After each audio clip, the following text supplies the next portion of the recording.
È la Vigor per conti di Stefano Fabi ad ottenere la qualificazione in semifinale nel campionato Under 17 Elite. I Blaugrana nella ripetizione del match del primo turno contro il Savio vincono per 1-0 grazie al gol di Franzi al quinto minuto del secondo tempo. Blaugrana che partono subito forte dopo i primi minuti di gara, prima conclusione da parte del proprio numero 10 con il sinistro al sesto, para l'estremo difensore dei Blues.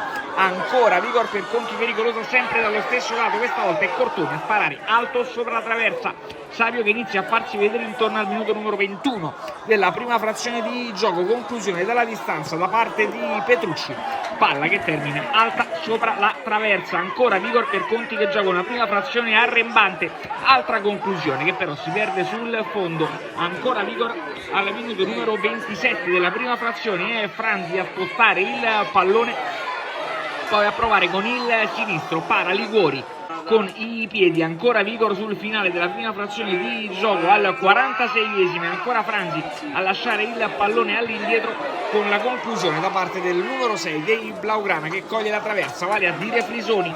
Vigor che passa in vantaggio al quinto minuto del secondo tempo, l'azione inizia con Franzi, passaggio in verticale da parte di Morsella, lo stesso Franzi con il sinistro da un bacio al palo e porta in vantaggio la Vigor al quinto. Vigor per conti 1, Savio 0.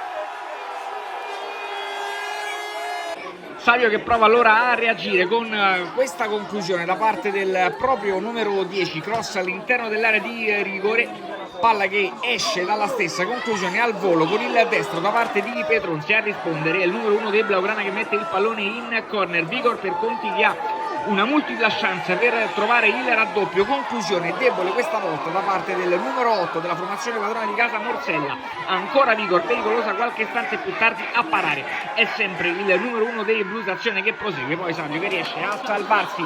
Ancora Vigor con il numero 20, entrava nel corso del secondo tempo, vale a dire Silvetti, che con il cross di sinistro lascia il pallone al numero 7 dei padroni di casa Diego Cortoni, cross all'interno dell'area di rigore sempre per lo stesso Franzi che ancora con il sinistro manda alto sopra la traversa. Il match può cambiare qualche istante dopo, quando al minuto numero 26 del secondo tempo Alosi commette un'ingenuità per il direttore di gara, a palla lontana e cartellino rosso diretto. Vigor che resta in 10 per l'ultimo quarto d'ora di partita. Savio allora che con un uomo in più prova il tutto per tutto, colpo di testa alto sopra la traversa, poi Vigor per conti che da calcio di punizione impegna ancora i Blaugrana. Infine traversa piena da parte del Savio nei minuti di recupero, poi dopodiché arriva il triplice fischio del direttore di gara. Vigor che in semifinale troverà la Romulea al campo Roma.